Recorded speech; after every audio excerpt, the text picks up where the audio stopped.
فرزند زہرا یہ حالات برے ہیں۔ کاشانۂ بصیرت ایک ایسا مکمل یوٹیوب چینل جس پر محروم بصارت کے لیے بالخصوص اور تمام افراد کے لیے بالعموم سینکڑوں کی تعداد میں اسلامی کتب دستیاب ہیں۔ لہذا گزارش ہے کہ آپ اپنی ذمہ داری نبھاتے ہوئے کاشانۂ بصیرت کو سبسکرائب کرنے کے ساتھ ساتھ بیل آئیکن کو پریس کیجیے تاکہ آپ علم کے حصول کے ساتھ ساتھ مذہب اہل بیت کی اشاعت میں بھی اہم کردار ادا کرتے رہیں۔ کاشانۂ بصیرت، کاشانۂ بصیرت، کاشانۂ بصیرت۔ فرزند زہرا یہ حالات برے ہیں۔ بسم اللہ الرحمن الرحیم۔ السلام علیکم۔ یہ کاشانۂ بصیرت یوٹیوب چینل ہے۔ آج ہم آپ کے لیے کتاب مات ریکارڈ کر رہے ہیں جس کے مصنف شہید محراب آیت اللہ سید عبدالحسین دست غیب قدسرہ ہیں۔ تو آئیے سنتے ہیں اس کتاب کا پارٹ نمبر 16 پیج نمبر 210 سے۔ اسی طرح آپ کی تلاوت کے وقت کتنے ہی آدمی غش کھا کر گر پڑتے تھے اور بعض تو ہلاک ہو جاتے تھے۔ حضرت داؤد علیہ السلام اور بہشت کی پڑھنے والی حوریں، پیج نمبر 210۔ نہاج البلاغہ کے ایک خطبے میں جناب امیر المومنین علیہ السلام انبیاء اکرام علیہ السلام کے حالات کے ضمن میں فرماتے ہیں، یعنی حضرت داؤد علیہ السلام صاحب المزامیر اور اہل جنت کے قاری ہوں گے۔ اس جملے سے معلوم ہوتا ہے کہ حضرت داؤد علیہ السلام بہشت میں بہشتیوں کے لیے قرت فرمائیں گے، البتہ وہ بہشتی نغمہ ہوگا اور بہشت میں رہنے والے بھی اسے سننے کی طاقت رکھیں گے۔ تفسیر مجمع البیان میں جناب رسول خدا سے مروی ہے کہ بہشت کے بہترین نغمے وہ ہوں گے جو حوریں اپنے شوہروں کے لیے گنگنائیں گی، ایسی خوشحالی کے ساتھ کہ جن و انس نے کبھی ایسی آواز نہیں سنی ہوگی، لیکن مزمار یعنی آلات موسیقی کی روش پر نہیں بلکہ پروردگار عالم کی تسبیح و تمجید و تقدیس کے عنوان سے خواندگی کریں گی۔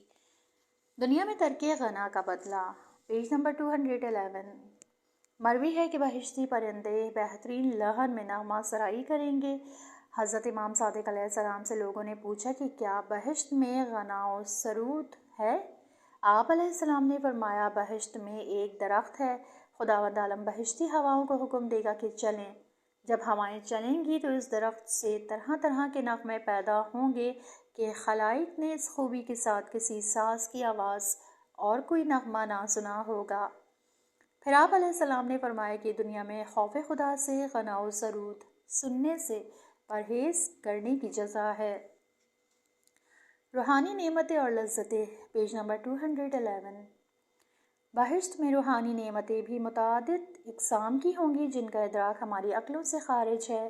من جملہ ان کے یہ ہے کہ چشم ادراک کے سامنے سے پردے اٹھا دیے جائیں گے، یعنی دنیا میں جن چیزوں کو صرف جانا تھا یہاں آنکھوں سے دیکھے گا، اور جن حقائق و معارف الہیہ کا دنیا میں آرزومند تھا انہیں یہاں حاصل کر لے گا، خصوصاً محمد و آل محمد کی معرفت و تلاوت۔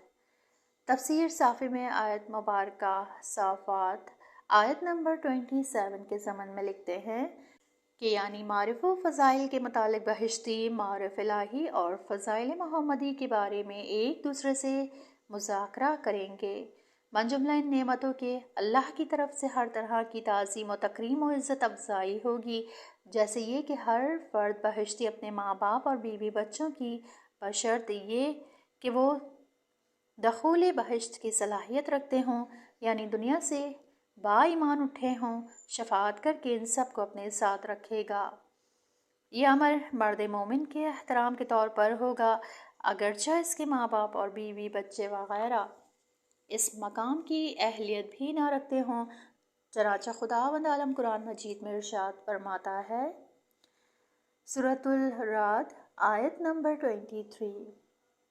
ترجمہ، ہمیشہ رہنے کے باغ جن میں وہ جائیں گے اور ان کے باپ داداؤں اور ان کی بیویوں اور ان کی اولاد میں سے جو لوگ نیکوکار ہیں۔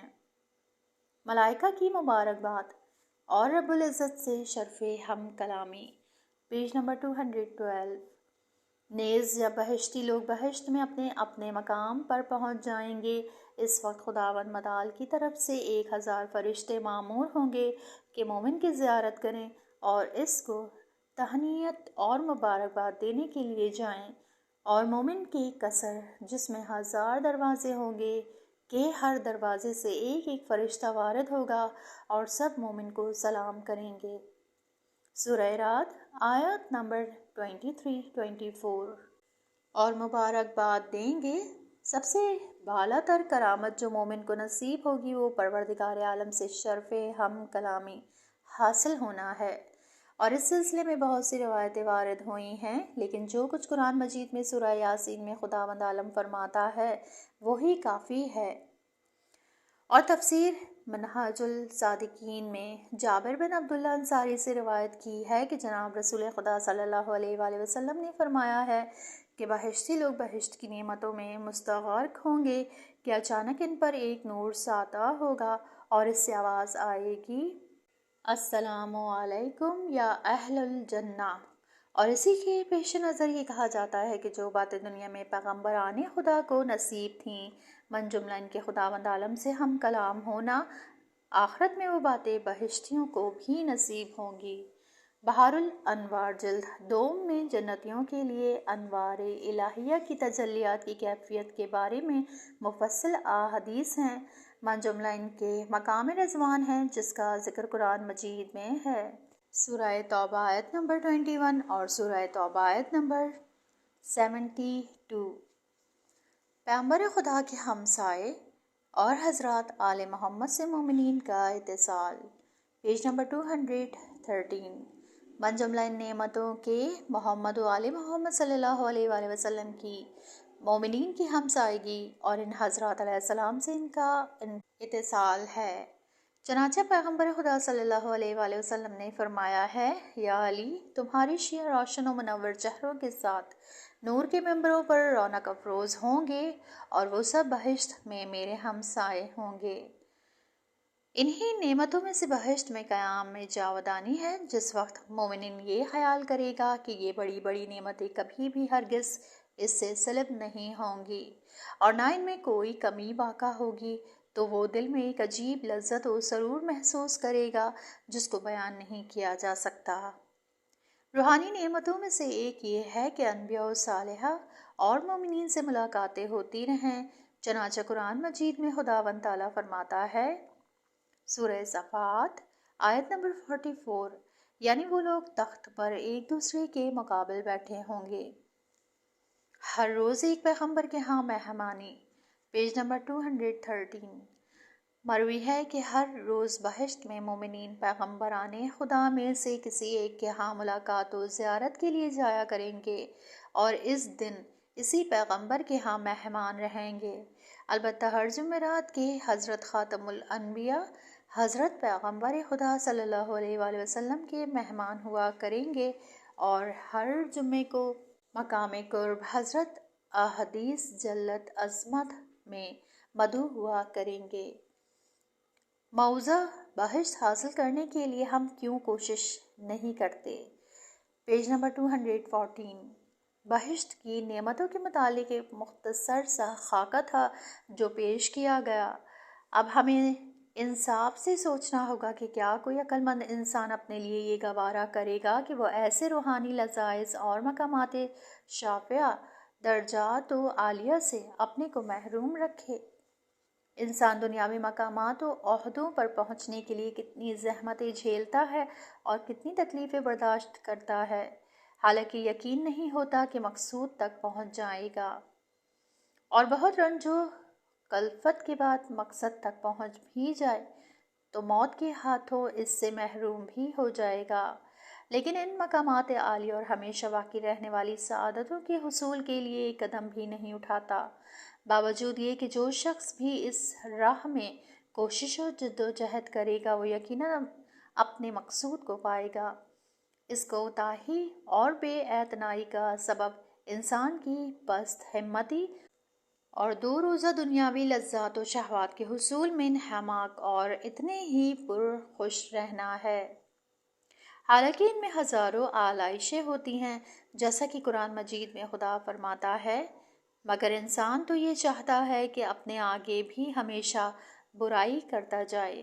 نوٹ: اس ہفتہ بھر کی مہمانی سے کیا مقصود ہے یہ ہمیں معلوم نہ ہو سکا، کیونکہ آخرت میں ہمارے دنیا والے ہفتے کا تو کوئی وجود نہ ہوگا۔ ممکن ہے وقت کی مقدار کا تعین دنیا کے ہفتے کے مطابق کیا جائے۔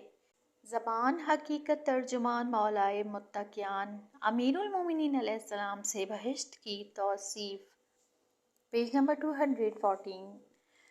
جناب امیر المومنین علیہ السلام نہج البلاغہ کے ایک خطبے میں اس طرح فرماتے ہیں: پروردگار میں تجھے ان تمام چیزوں سے منزہ و پاک جانتا ہوں جو تیری کبریائی کے شایان شان نہیں ہیں، جبکہ تو تمام مخلوقات کا پیدا کرنے والا ہے اور اپنی مخلوقات کے نزدیک اپنے حسن آزمائش کے اعتبار سے تمام مکنونات یعنی پوشیدہ امور کا تو مالک ہے، کہ اسی اعتبار کے مطابق تو نے ایک سرائے خلق کی ہے جس کا نام بہشت ہے، اور وہاں اپنے مہمانوں کے واسطے دعوت و پذیرائی کے تمام وسائل، خورد و نوش کے مقامات، پاکیزہ منظر، حوریں، پری پیکر، خدام و غلامان، خوش نما و آرام دہ حجرے، انتہائی لطیف و پاکیزہ نہریں، نہایت سر سبز و شاداب کھیتیاں، باغات اور نفیس و لذیذ پاکیزہ میوے مہیا فرمائے ہیں۔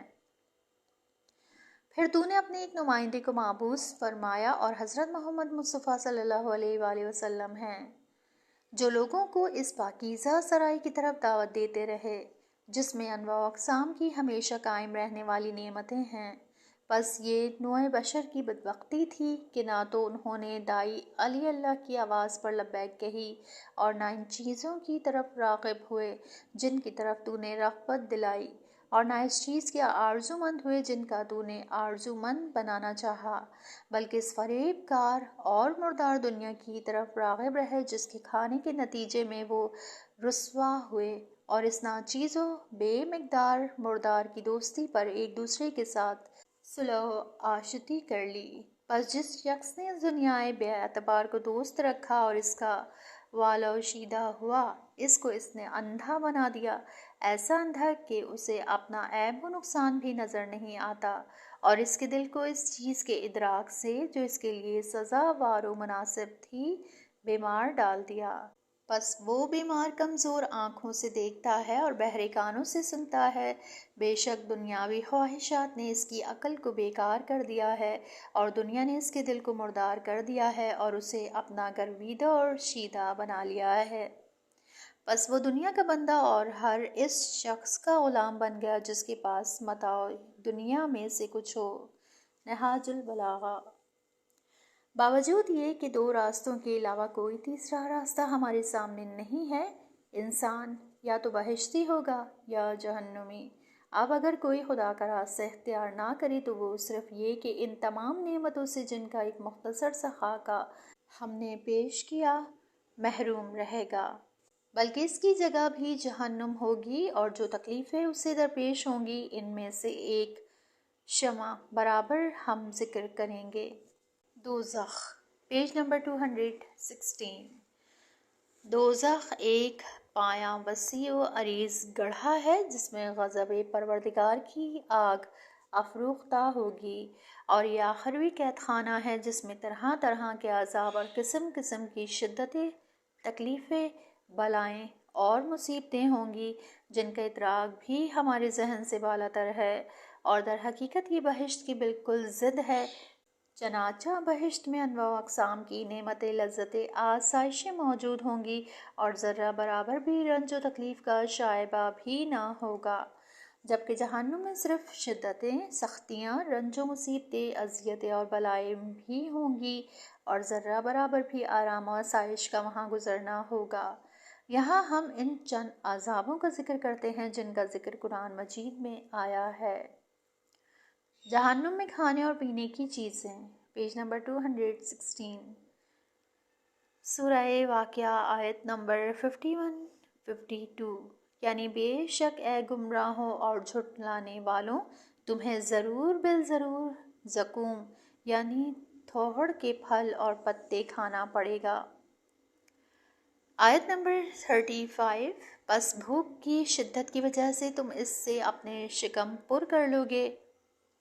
آیت نمبر 54، پھر نہایت گرم پانی تمہیں پینا ہوگا اور پیاس کی شدت کی وجہ سے تم ناچار یہی پانی پیو گے۔ دوزخ میں بھوک اور پیاس کی سزا، پیج نمبر 217۔ حدیث میں ہے کہ دوزخیوں کو بھوک کے عذاب میں مبتلا کریں گے تاکہ ناچار و مجبور ہو کر تھوڑ کا درخت کھائیں، اس کے بعد ان پر تشنگی کا عذاب مسلط کریں گے تاکہ ماہ حمیم یعنی گرم گرم پانی زیادہ سے زیادہ پئیں۔ سورہ محمد آیت نمبر 15، وہ پانی اتنا گرم ہوگا کہ ان کی آنتوں کو ریزہ ریزہ کر دے گا۔ مروی ہے کہ اس پانی کا ایک قطرہ دنیا کے پہاڑوں پر گرا دیں تو وہ ٹکڑے ٹکڑے ہو جائیں۔ سورہ واقعہ آیت نمبر 55، یعنی وہ لوگ یہ گرم گرم پانی اس طرح پئیں گے جیسے بہت زیادہ پیاس سے اور مدتوں سے پانی نہ دیکھے ہوئے اونٹ پانی پانے پر پیتے ہیں۔ قیامت کے دن یہی ان کی حالت ہوگی کہ یہی زقوم اور حمیم ان کے لیے پیش ہوں گی۔ یہ تو ابھی تمہیدی و ابتدائی عذاب ہوگا قیامت کے دن، لیکن جو کچھ عذاب اور کھانے پینے کا تدارک ان کے لیے جہنم میں ہوگا وہ بس ناقابل شرح و بیان ہے۔ زقوم، مجرمین کی آتشین غذا، پیج نمبر 217۔ خداوند عالم سورہ دخان آیت نمبر 43-44 میں فرماتا ہے، یعنی بے شک درخت زقوم کے پھل اور پتے اس شخص کی غذا ہوں گے جو بہت گناہ گار ہیں، اور کہا گیا ہے کہ ان سے مراد کافر و ماند افراد ہیں، اور زقوم ایک چیز ہے جو آگ میں پگھلائی گئی ہوگی جیسے تانبا، اور کہا گیا ہے کہ محل جوش دیا ہوا روغن زیتون ہوگا جو شکم میں اس طرح جوش کھائے گا اور ابلے گا جیسے گرم پانی جوش کھاتا ہے، مجرموں کے ظاہر اور باطن کو پگھلا کر رکھ دے گا۔ Page number 218۔ زقوم کفار کے شکموں میں اس طرح پانی کی طرح جوش کھائے گا جو آگ پر ابل رہا ہو، یا روغن زیتون کی طرح جو تیز آگ پر گرم کیا گیا ہو، پھر اسی ابلتے ہوئے پانی کو ان کے سروں پر ڈالیں گے جس سے ان کے ظاہر و باطن سب پگھل جائیں گے۔ سورہ حج آیت نمبر 19، یعنی ہمارے پاس بڑی بڑی بیڑیاں ہیں جو کھل نہیں سکتی، اور تیز بھڑکنے والی آگ ہے، اور گلے میں پھنس جانے والی غذائیں ہیں، اور دردناک عذاب ہیں۔ حضرت امام محمد باقر علیہ السلام سے منقول ہے کہ درخت زقوم کار جہنم سے نکلے گا جس کے پتے، میوے اور کانٹے سب آگ کے ہوں گے، اور جو مصبر یعنی ایلوے سے زیادہ تلخ اور مردار سے زیادہ گندا اور بدبودار اور لوہے سے زیادہ سخت ہوگا۔ غسلین، زری، سدید اور غساق، پیج نمبر 218۔ جہنم کی غذاؤں میں سے غسلین بھی ہے۔ سورہ حاقہ آیت نمبر 32۔ تفسیر مجموع البحرین میں ہے کہ دوزخیوں کے شکم سے زقوم کھانے کے بعد جو چیز باہر نکلے گی وہی پھر دوبارہ ان کی غذا بنے گی۔ انہی غذاؤں میں سے ایک زری ہے۔ مروی ہے کہ وہ چیز کانٹے سے مشابہ ہوگی، ایلوے سے زیادہ تلخ اور مردار سے زیادہ بدبودار اور آگ سے زیادہ جلانے والی ہوگی۔ ایک اور غذا سدید ہے۔ سورہ ابراہیم آیت نمبر 16، وہ خون اور پیپ ہے جو زناکاروں کی شرمگاہوں سے جہنم میں خارج ہوگا۔ ایک اور غذا غساق ہے۔ سورہ نبا آیت نمبر 25۔ بعض مفسرین نے لکھا ہے کہ یہ ایک چشمہ ہے دوزخ میں جس میں زہریلے جانوروں کے زہر بہتے ہیں۔ جہنمیوں کے لباس، پیج نمبر 219۔ سورہ حج آیت نمبر 19۔ جہنمیوں کے لیے آتشین لباس قطع اور مہیا کیے گئے ہیں، اور منقول ہے کہ پگھلے ہوئے تانبے کا لباس ہوگا۔ سورہ ابراہیم آیت نمبر 14 میں اللہ تعالیٰ فرماتا ہے، یعنی ان کے لباس کتران کے ہوں گے اور آگ سے ان کے چہرے چھپا دیے جائیں گے۔ کتران ایک سیاہ بدبودار چیز ہے جو خارش زدہ اونٹ کی جلد میں پیدا ہوتی ہے، جس کو اس کی کھال کے ساتھ جلا دیتے ہیں اور آگ میں وہ بہت جلد شعلہ ور ہو جاتی ہے۔ مروی ہے کہ اگر جہنم کے لباسوں میں سے کسی لباس کو زمین و آسمان کے درمیان لٹکا دیں تو تمام اہل زمین اس کی بدبو اور گرمی سے مر جائیں گے۔ روح سیاہی اور طوق و زنجیر، پیج نمبر 219۔ سورہ رحمان آیت نمبر 41۔ گناہ گار لوگ اپنی علامت اور حلیے سے پہچان لیے جائیں گے، جو ان کی نیلی آنکھوں اور چہروں کی سیاہی ہے۔ اس وقت ان لوگوں کی پیشانی کے بالوں اور پاؤں کو پکڑ کر اور کبھی پاؤں کو پکڑ کر دوزخ کی طرف کھینچا جائے گا، یا یہ کہ کسی گروہ کی پیشانی کے بالوں کو کسی اور گروہ کے پاؤں کو پکڑ کر جہنم میں پھینک دیں گے۔ سورہ مومن آیات نمبر 71 72۔ یعنی جب ان کی گردنوں میں طوق پڑ جائیں گے تو زنجیروں کے ذریعے حمیم کی طرف کھینچے جائیں گے، پھر آگ میں جلائے جائیں گے۔ سورہ زمر آیت نمبر 60۔ یعنی تم ان لوگوں کو دیکھو گے جو خدا پر جھوٹ باندھتے ہیں کہ ان کے چہرے سیاہ ہیں۔ سورہ مومنون آیت نمبر 104۔ یعنی آگ ان کے چہروں کو جلا دے گی اور وہ سب بدصورت ہو جائیں گے، یعنی گوسفند کے بھتے جھلسے ہوئے سر کی طرح ان کے دانت نمایاں اور ہونٹ لٹکے ہوئے ہوں گے۔ موکلین جہنم، پیج نمبر 220۔ سورہ تحریم آیت نمبر 6۔ یعنی آتش جہنم پردہ ملائکہ جو تند و خوش شدید ہوں گے اور جہنمیوں پر ذرا بھی رحم نہیں کریں گے، اور خدا کی طرف سے جس کام پر مامور ہیں اس میں وہ خدا کی قطعاً مخالفت نہیں کرتے۔ سورہ حج آیت نمبر 21۔ موکلین جہنم کے ہاتھوں میں آہنی گرز ہوں گے جنہیں وہ جہنمیوں کے جہنم سے فرار کرنے کا ارادہ کرنے پر ماریں گے۔ اس گرز کے وزن کے متعلق وارد ہے کہ اگر تمام جن و انس جمع ہو کر جہنم کے ایک مکمہا یعنی گرز کو اٹھانا چاہیں تو نہیں اٹھا سکیں گے۔ مروی ہے کہ موکلین جہنم کی دونوں آنکھیں برق کے جہندا کی طرح درخشاں ہوں گی اور ان کے نوکیلے دانت پہاڑوں کی طرح لمبے لمبے ہوں گے اور ان کے منہ سے آگ کے شعلے نکل رہے ہوں گے۔ ان کے دونوں کندھوں کا درمیانی فاصلہ 1 سال کی راہ کے برابر ہوگا۔ وہ ایک ہاتھ سے 70 آدمیوں کو ایک ساتھ اٹھا کر جہنم میں پھینک سکتے ہیں۔ جہنم اور اس کے دروازے، سورہ حجر آیت نمبر 44۔ دوزخ کے 7 دروازے ہیں اور جہنمیوں کا ہر گروہ انہی دروازوں سے جہنم واصل ہوگا جو اس کے لیے مخصوص ہیں۔ جہنم کے 7 دروازوں کے نام جیسا کہ مولائے کائنات حضرت علی علیہ السلام سے منقول ہے حسب ذیل ہیں۔ سب سے نچلا اور آخری طبقہ جہنم ہے، اس سے اوپر والا حصہ لظہ ہے، اس کے اوپر حطمہ ہے، اس کے اوپر سقر ہے، اس کے اوپر جہیم ہے، اس کے اوپر سعیر ہے اور اس کے اوپر حاویہ ہے۔ اس میں کوئی شک نہیں ہے کہ ان طبقات کے عذاب متفاوت اور کم و بیش ہوں گے۔ آتش جہنم بھی باشعور ہے، پیج نمبر 221۔ آیت مبارکہ کے ظاہر الفاظ سے یہ اندازہ ہوتا ہے کہ آتش جہنم دنیاوی آگ کے برخلاف قوت ادراک و شعور رکھتی ہے، چنانچہ اللہ تعالیٰ فرماتا ہے، اس دن جب ہم جہنم سے کہیں گے کہ کیا تو بھر گئی، تو وہ جواب میں کہے گی کہ کیا اور بھی اہل عذاب ہیں، یعنی ابھی میرے اندر گنجائش ہے اور ابھی زیادہ کا اشتیاق ہے۔ نیز آتش جہنم اہل عذاب کو پہچانتی ہے اور ان پر حملہ کرے گی، قوت جاذبہ رکھتی ہے اور نعرہ زن ہوگی، چنانچہ اللہ تعالیٰ فرماتا ہے، سورہ فرقان آیت نمبر 12۔ جب آتش جہنم ان مجرموں کو دور سے دیکھے گی تو اس سے شدت غضب کی بنا پر غرانے اور خروش کرنے کی آواز سنے گی۔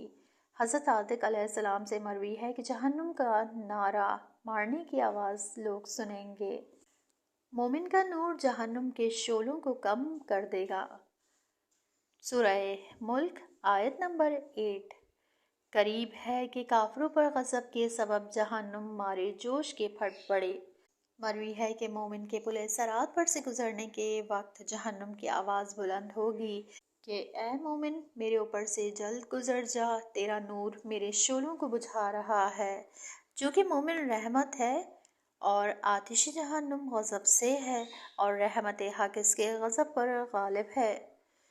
دعائے کمیل مختصر یہ کہ اس امر پر کہ آتش جہنم تمام موجودات آخروی کی طرح صاحب حیات و مالک و ادراک و شعور ہے، خدا کے دوستوں کی دوست اور اس کے دشمنوں کی دشمن ہے۔